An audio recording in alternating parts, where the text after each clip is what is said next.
Bonjour auditeurs et auditrices, dans cette deuxième partie du podcast sur la drogue, encore une fois avec moi-même Sean-Ric Doyon et mon co-hôte Félix Godin. Je vous souhaite une excellente écoute. Bon, dans ce cas-là, on commence. Donc, moi tout de suite, je veux tout de suite commencer avec quelque chose.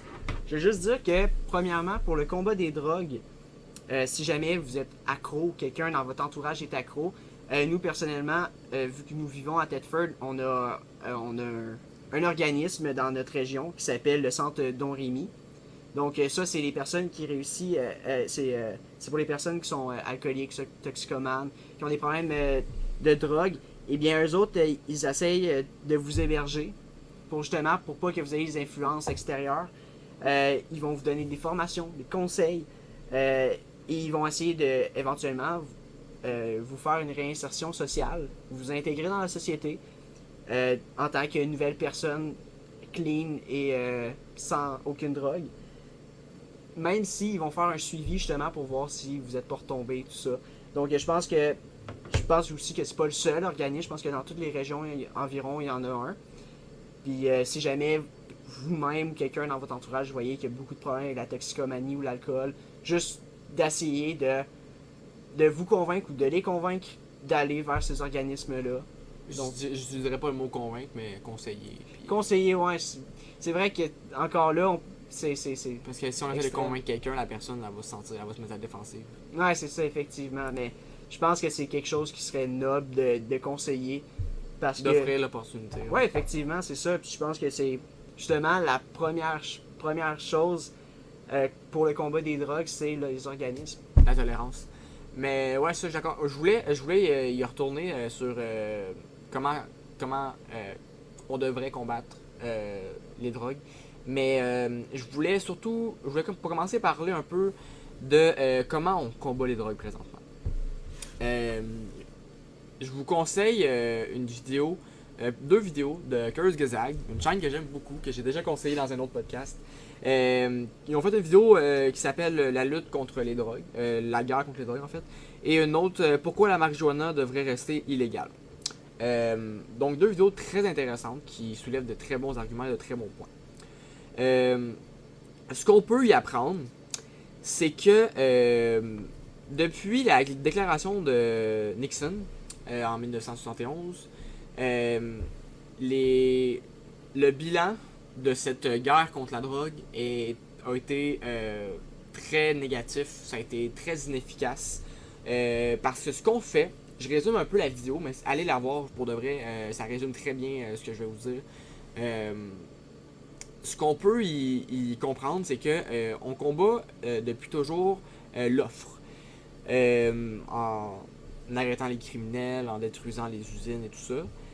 Sauf que si vous êtes familier avec les lois de la demande et de l'offre, l'offre et la demande, vous pouvez vous douter que justement, si on réduit pas la demande avant de réduire l'offre, on va avoir une montée des prix, parce qu'on va avoir moins de drogue pour plus de clients, on va avoir une montée des prix. Puis une montée des prix, dans la plupart des marchés, signifierait moins de demande, parce que là c'est plus cher, donc il y a moins de gens qui veulent l'acheter parce que c'est trop cher. Sauf qu'avec les drogues, c'est différent. Peu importe le prix de la drogue, il y aura toujours des gens pour en acheter. Parce que les gens sont accros. Les gens sont pas accros au McDo. Si c'est trop cher, ils vont pas en acheter. Donc, s'ils n'achètent pas, il va y avoir moins de demandes. Ça va se réguler, l'offre et la demande. Mais dans ce qui est la drogue, combattre l'offre ne réglera jamais le problème de demande. Il va toujours avoir des gens qui vont être accros. Donc, la manière dont on s'y prend pour combattre la drogue depuis 50 ans, c'est totalement inefficace. On l'a vu à plusieurs reprises. On a détruit des grandes usines qui produisaient une drogue en bonne quantité, mais en bonne qualité aussi. Puis là, en les détruisant, ça a fait des plus petites opérations qui faisaient de la drogue de moins bonne qualité. On voulait réglementer des produits chimiques qui produisent une telle drogue, sauf que là, à cette heure, les trafiquants ils utilisaient d'autres produits chimiques moins sécuritaires, etc. Bref. à chaque fois qu'on a voulu combattre l'offre, il se passait toujours l'effet inverse. Depuis, historiquement, il s'est toujours passé ça. Donc, ça a été totalement inefficace. Oui, vas-y, Félix. Donc, moi, tout de suite, je vais y aller avec mon opinion pour justement, ça va être plus facile d'emmener les points sur, selon moi, les combats de drogue.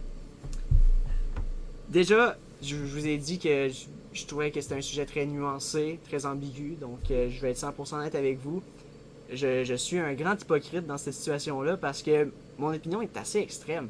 C'est le fait que je crois pas qu'on devrait nécessairement rendre illégales les drogues. Mais la raison, oui. Je pense pas ça extrême. Mais moi j'ai une bonne raison aussi en arrière de ça. Le fait que si on régule les drogues, moi, tu sais, comme ça, il y a plus de drogue. J'ai écouté une série, un petit bout avec mes parents. Je me rappelle plus du nom, puis je m'en veux en ce moment, mais c'était une drogue, c'était pas une drogue, c'était une émission qui portait justement sur le fentanyl. Ça tue énormément de personnes, le fentanyl. Le fentanyl, je sais pas si tu sais un peu c'est quoi. Dans le fond, c'est une drogue hyper dure, donc que c'est je pense, quelques milligrammes, puis ça tue quelqu'un. Okay. C'est extrême. Mais les gens, c'est rendu qu'ils coupent, qu'ils mettent ça pour couper dans les drogues, dans l'héroïne, dans la cocaïne, tout ça. Ce qui fait, c'est que c'est tellement petit, c'est tellement facile à dissimuler que les gens prennent ça de dealers pas très, tu sais, pas très corrects, Ouais. en prennent et après ça font une overdose. Ça a tué, je pense, en tout cas, c'est il y a quelques années que j'ai écouté l'émission, mais ça a tué 140 personnes, je crois. Il disait environ 140 personnes dans cette année-là. C'est énorme. Soyons honnêtes, c'est triste et c'est énorme parce que justement, il y a une montée de fentanyl. En tout cas, encore là, comme je t'ai dit, ça fait peut-être 5-6 ans que j'ai écouté l'émission. Donc, j'ai pas de temps suivi avec le fentanyl en particulier. Mais je sais qu'il y a quelques années, c'était vraiment une vraie situation qui inquiétait les gens. Et justement, si c'est légal, qu'il y a des usines qui en font de la drogue, que c'est régulé, ça va tout de suite écraser une grande partie du problème. Parce que ça va être régulé. Ça va être de la drogue qui va être clean. Puis en plus, ça va peut-être... Puis en plus, comme ça, vu que je veux même que le gouvernement québécois ait le monopole comme la SQDC. Parce que justement, ça va être eux autres qui vont être capables de tout réguler ça. Tellement d'un sens que il y aura pas justement de mauvaises drogues ou de mauvaises choses à couper avec. Et aussi le fait que les prix justement vont être régulés. Puis aussi qu'il y a des... j'espère que je vais pas utiliser le mauvais terme, mais des piqueteries ou de quoi de même. Des endroits pour donner des seringues gratuites, par exemple, dans des quartiers malfamés de Québec, Montréal. Donc aussi, il y aura... Des centres d'aide. Ouais, c'est ça. Avec des seringues Gratuites. stériles, gratuites. Des ressources pour des aider les piqueries, gens. c'est ça, ouais. Des personnes pour la réinsertion sociale. Ouais, c'est ça, exactement. Mais il y a vraiment des piqueries qui donnent... Des sevrages avec des Ouais. substances là, qui permettent d'aider dans le sevrage. Là. Il y a des substances Ouais. qui compensent un peu les effets. Ouais, comme un peu, par exemple, la gomme nicorette, la nicotine, ben les autres qui ont telle affaire pour les drogues plus dures. C'est ça, ouais. Puis c'est ça, donc moi je pense que justement, ça va être plus régulé. Aussi, tu sais, je dis pas, tu sais, il faut 18 ans par exemple pour prendre telle drogue, tout ça, ça va être plus facile à réguler, comme l'alcool. Ou même le cannabis, ça va être plus facile à réguler. Mais justement, ça va aussi pouvoir décriminaliser eux autres qui en prennent. Parce que c'est dur parce que t'es un criminel sous la loi quand t'en prends. Donc c'est dur d'aller chercher de l'aide quand t'es un criminel sous la loi. Donc je pense que ça pourrait venir en aide plus aux personnes. Puis aussi, quand on dit on va décriminaliser, souvent le monde pense que ben là, ça veut dire que là, ça va être facile d'en prendre puis tout ça. Mais ça veut pas dire. Mais tu sais, par exemple, comme la légalisation du cannabis, si t'en prenais pas avant, là, t'étais contre ça. Tu vas pas tout d'un coup dire bon ben je vais aller acheter du cannabis. Non. Ouais. C'est pas comme ça que ça marche. Donc Ouais. les drogues, tu vas pas commencer. Mais quand même des gens qui maintenant que c'est légal, ils veulent l'essayer. Là. Ouais, c'est ça, mais Oui, ça marche un peu ça- plus, mais c'est pas une mauvaise chose, je pense. c'est dans leur droit. Mhm. Mais, par exemple, je suis d'accord que oui, on devrait faire qu'on n'a pas le droit, par exemple, de se piquer en public, comme l'alcool en public, tu sais, des choses comme Ah ça. ouais. Je pense que oui, ça, je suis d'accord. Mais, je veux juste, ça serait tellement plus Faudrait facile. les emballages autour des boîtes que c'est dangereux, THC. Ouais, exactement. Comme sur les paquets de cigarettes. Exactement. C'est ça, je veux garder ça À ce comme sur ça. l'alcool, il va falloir faire les emballages eux-mêmes. Ouais, c'est ça. Ben, moi, personnellement, c'est mon avis. Je pense qu'on devrait juste rendre toutes les drogues légales, même si ça sonne extrême puis autant libertin. Mais avec les régulations, ça va juste sauver des morts. Mais rendre toutes les drogues légales, mais faire de la production de drogue chez soi sans permis est toujours illégal, évidemment. Oui, excuse-moi, j'ai oublié de rectifier, mais oui, donc C'est ça. c'est... Parce que je voulais pas. Parce qu'en fait, il y a plein d'exemples. Je sais pas si tu savais que c'est ce qui est fait déjà à des endroits. Ouais, les Pays-Bas, je crois. En Suisse, c'est au Portugal. Ah, excuse-moi, ouais. Ben, peut-être aux Pays-Bas aussi, j'ai Ben, pas fait de recherche là-dessus. C'est parce que les Pays-Bas, c'est une zone grise. Par exemple, Amsterdam, c'est souvent connu pour son cannabis, tout ça, mais c'est pas nécessairement légal, c'est juste toléré. Ouais, c'est ça, il y a des zones grises. Je sais qu'au Québec, des zones autochtones où que tu peux Ouais, acheter c'est du ça, moche, exactement. du cannabis dans Mais les l'île. Pays-Bas, c'est partout parce que c'est sur des zones grises. Donc, Ouais. ils ont le droit d'en vendre dans les magasins, tout ça, mais techniquement, ils n'ont pas le droit. Mais si, par exemple, tu fumes un joint dehors, les policiers vont pas t'agacer avec ça. Ouais, c'est ça. En tout cas, Parce que, en fait, au Portugal, en 2001, il y avait une personne par jour qui mourait d'overdose. À peu près. c'est énorme, surtout pour C'était énorme pour. un pays qui a quoi, à peine 10 millions d'habitants. Ouais, c'est ça. La situation était vraiment extrême. La criminalité, tout ça, c'était vraiment. C'était fou. Quand le pic de drogue, de trafic de drogue a augmenté, le Portugal a pris exemple sur les États-Unis. Donc, avec mobilisation de ressources policières, la criminalisation à côté, toutes ces recherches, on sait comment aux États-Unis font. Là. Mais ça n'a rien changé. En plusieurs années, il n'y a rien qui changeait, même que c'était encore pire. Bref, il y avait plein de gens en prison, mais rien qui changeait. Puis là, ils étaient tellement désespérés qu'ils ont décidé de faire une approche complètement opposée, radicale. Ils ont décriminalisé la possession de drogue. Donc, si tu t'étais retrouvé chez toi avec assez de consommation pour 10 jours, raisonnable pour une personne, il t'expliquait c'était quoi les dangers, tout ça, la police, mais tu te laissais aller, puis c'était pas criminalisé. Puis si tu en avais pour plus que ça, là, il forçait, il te recommandait fortement, si c'est pas forcé, à aller dans un centre. Mais c'est des centres où ils te fournissent de la drogue réglementée, sécuritaire, avec des ressources, tout ça, pour t'accompagner pour ton sevrage, etc.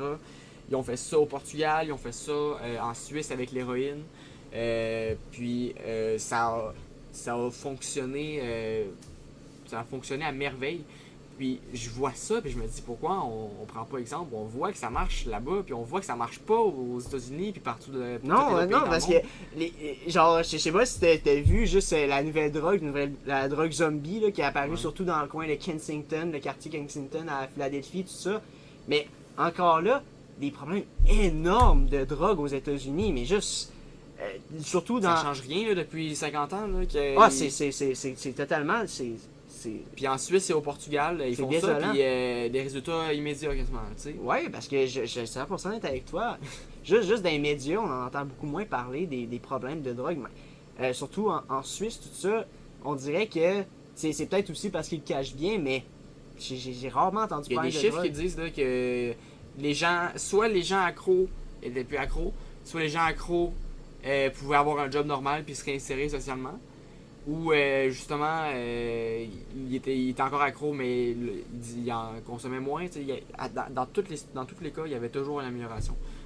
Tout ça grâce à la tolérance, le respect, la compréhension, justement.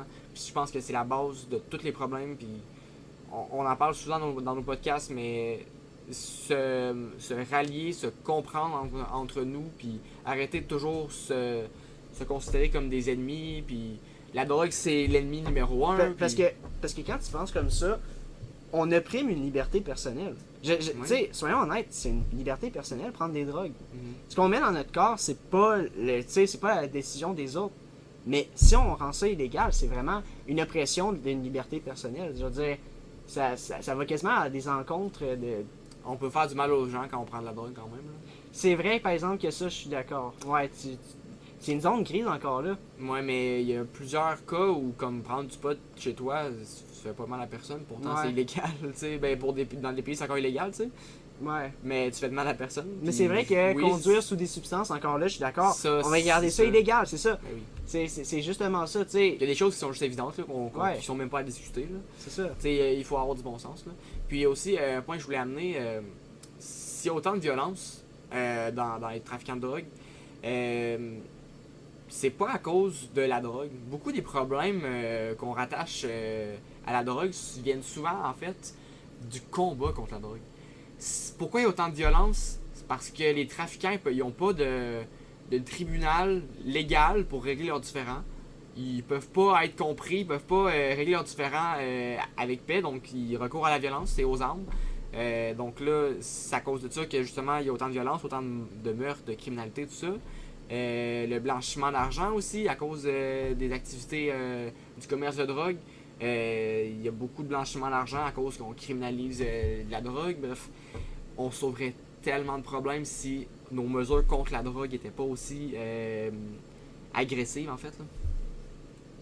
Mais c'est ça, mais exactement. Mais moi, comme je l'ai dit, je veux décriminaliser les drogues, pas parce que je suis pour l'utilisation de la drogue, mais parce que je veux que les personnes qui ont des problèmes puissent être entendues et être traitées comme des humains et pas être criminalisées. Tu sais, pas paraître pour des criminels. Mm-hmm.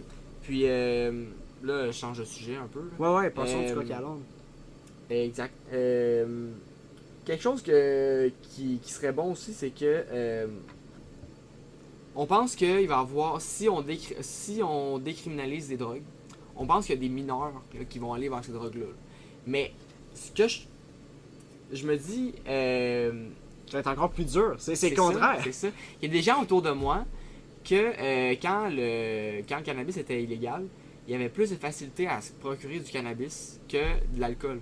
Parce que l'alcool, il n'y a pas de dealer qui en vendait, puis il fallait aller dans les dépanneurs, puis dans les dépanneurs, il faut 18 ans. Mais les dealers... Fait que tu sais, l'alcool, il n'y avait pas de dealer. Mais le cannabis, vu que c'était criminalisé, ben là, c'était des dealers qui en vendaient. Mais les dealers, eux, ils s'en foutent que t'aies 18 ans ou pas. Fait que décriminaliser les substances, souvent, ça la rend moins accessible aux mineurs. Oui, exactement. Mais c'est sûr, la personne, là, tu rentres dans la SQDC, il y a même un garde de garda, je pense, dehors. Puis il te demande tes cartes. Là. Tu peux pas rentrer là puis faire bon, ben j'ai 12 ans, puis je peux t'en acheter. Comme il y en a plein, il y a des dealers qui regardaient même pas l'âge. C'est ça, puis la décriminalisation du cannabis au Canada, je pense que c'est une très bonne chose. Puis il y a plein de trafiquants de drogue qui ont perdu leur job. Puis écoute, ben, on peut trouver ça triste pour eux, mais je me dis, ils cherchent un job tellement partout, tu vas pouvoir te reconvertir dans quelque chose de plus légal. Même si c'est pas autant payant, ça reste... Je pense que pour le bien commun, c'est quand même plus positif que négatif, même si cette personne-là a perdu sa job, je pense pas que je pense que c'est un mal pour un bien. C'est ça, faut penser ça d'un sens sociétal et non juste personnel. C'est ça, exact. Ça ramène plus de bien à la société en tant que telle que de mal. Donc, même si oui, on peut pas plaire à tout le monde, c'est sûr ça a pas pu plaire à tout le monde. Puis ce que je trouve complètement illogique, c'est que ce qu'on a le plus légalisé, qu'on a légalisé en premier, c'est la cigarette, comme. Sauf que 30% du temps, les gens tombent accro. Après ça, c'est l'alcool. Mais 16% des gens tombent accro. Puis, c'était la marijuana qu'on vient tout juste de décriminaliser, mais c'est dans 10% du temps que les gens tombent accro, tombent addicts. Puis, je me dis... Puis en plus, il n'y a pas tant de recherches sur la marijuana. Là. Ça n'a pas été assez prouvé que c'était mauvais. Et pourquoi? Parce que c'est illégal puis c'est dur de s'en procurer. Vu qu'on peut pas s'en procurer, c'est difficile de faire des vraies recherches, c'est difficile de prouver que c'est mauvais, puis à cause de ça, on n'est même pas convaincu des effets négatifs. Puis écoute, je connais des gens qui ont fumé toute leur vie à chaque jour, puis qui ont 40 ans puis qui sont encore en très bonne santé. Là, puis je trouve, comparé aux autres drogues, la marijuana, je le vois pas autant les effets négatifs. Puis ça a été prouvé qu'il y avait des effets positifs du CBD.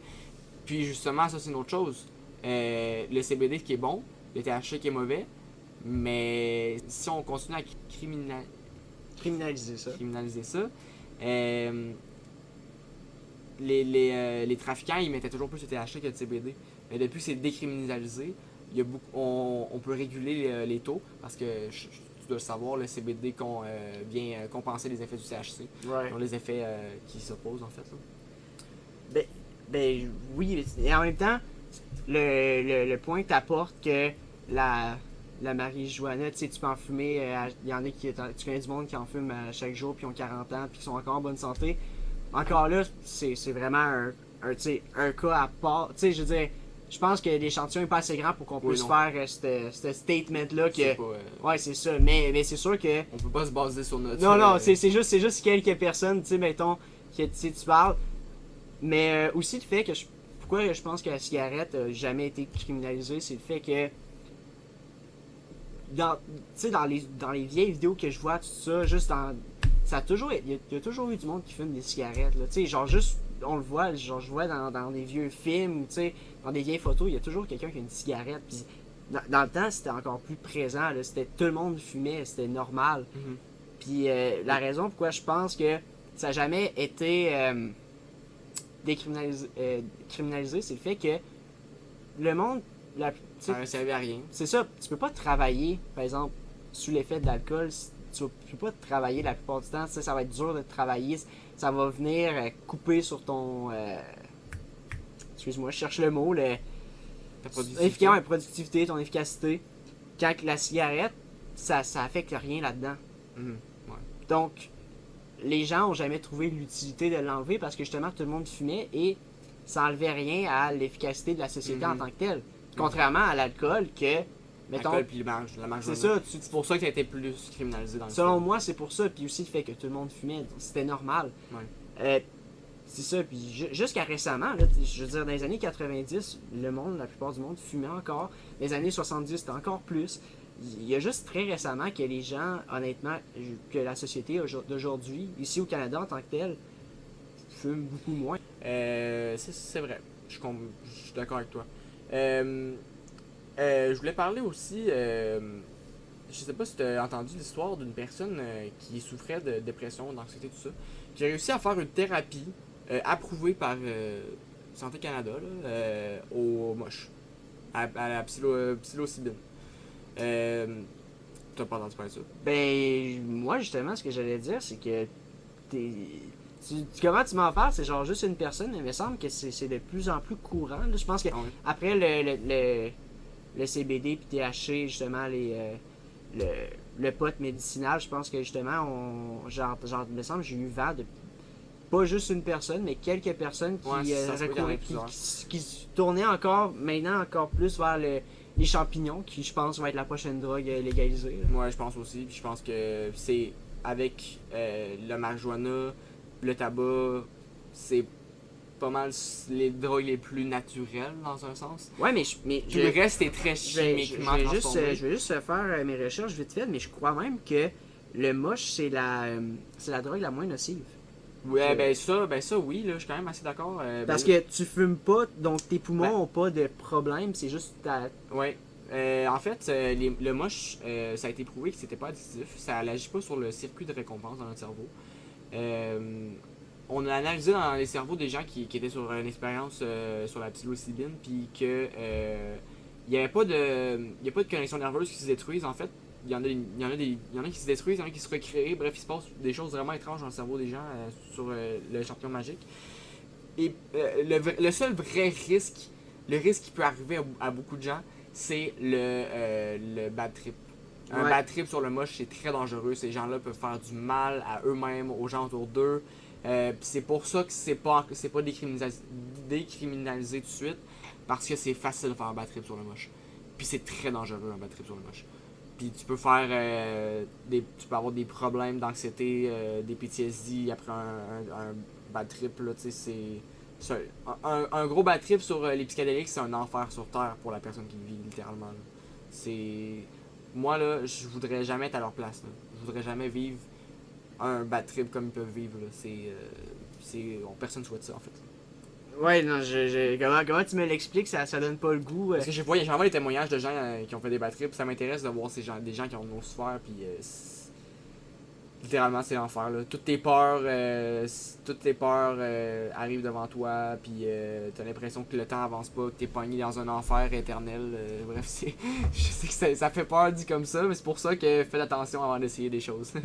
Écoutez, je retire ce que j'ai dit sur la drogue la moins nocive parce que honnêtement, toutes les sources disent des réponses différentes. J'ai un article de la libération.fr qui dit que le cannabis c'est la drogue la moins nocive de loin.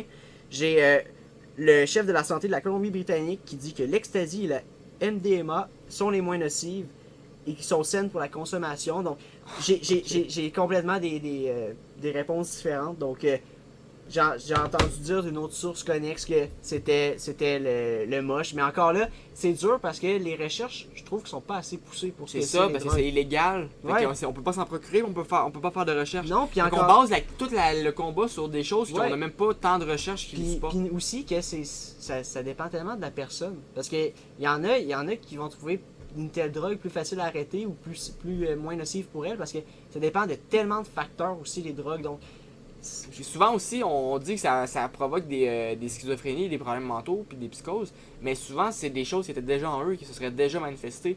Puis là, ils ont pris une telle drogue, puis là, ça s'est manifesté plus tôt dans leur vie. Mais souvent, c'est déjà dormant, ce trouble mental-là. Ouais. C'est comme...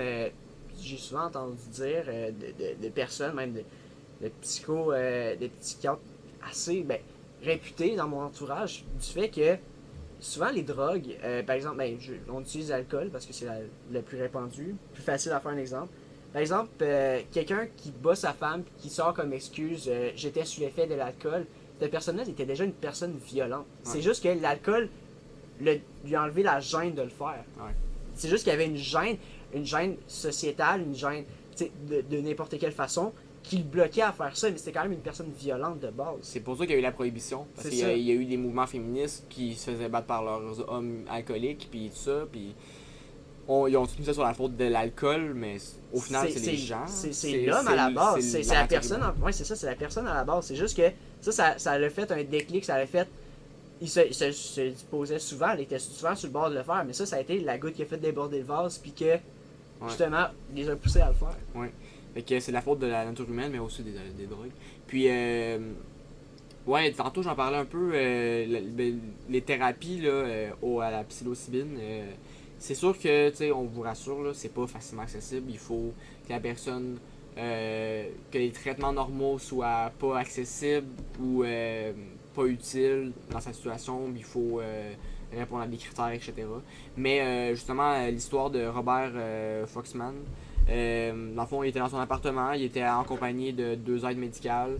Et puis, dans le fond, il a pris un comestible avec du Golden Teacher dedans. Puis, il a passé 6 heures sur le moche. Puis après ça, il se sentait beaucoup mieux dans ses problèmes mentaux et tout ça. Mais juste avant que tu continues ton histoire... J'avais fini. Ah, excuse-moi. Dans le fond, je suis assez inculte dans ce sujet-là, mais c'est quoi un Golden Teacher? C'est une sorte de champignon magique. Ok. C'est un champignon magique qui est réputé pour aider le plus les gens dans leurs problèmes mentaux. Les gens ils disent qu'en prenant du Golden Teacher, ils ont des réponses, puis justement, il y a des traumas qui sont guéris et tout ça. C'est pour ça qu'ils disent teacher, parce qu'il t'apprend quelque chose. Ok, parfait. Ouais, c'est ça, excuse-moi. C'est juste que je savais pas ça, puis je me disais, on sait jamais. Peut-être qu'il y en a d'autres auditeurs aussi qui le savaient pas, puis c'était bien de rectifier. C'est ça qui m'a intéressé, en fait, les psychédéliques et tout ça. Je trouve ça vraiment passionnant, en fait, là, le moche, là, puis les effets que ça a, là, les champignons, etc. Là. On peut le voir dans le... Tu sais, je sais qu'il y a un podcast de Joe Rogan sur Joe Rogan, ouais. Avec un autre expert en champignons, là. Très intéressant ce podcast-là, je vous conseille d'aller voir. Ok, c'est pas Joe Rogan Experience, là. C'est vraiment un autre podcast ou c'est un épisode dans cette... C'est un épisode, je pense. Ok, c'est un épisode, ok. Je pense que ça clôture bien le podcast. Ouais. On a fait le tour des drogues et du combat contre celle-ci. Donc, Félix, je vais te laisser finir la conclusion. Je vous remercie d'avoir écouté le podcast comme d'habitude et je vous souhaite à la prochaine. Ciao!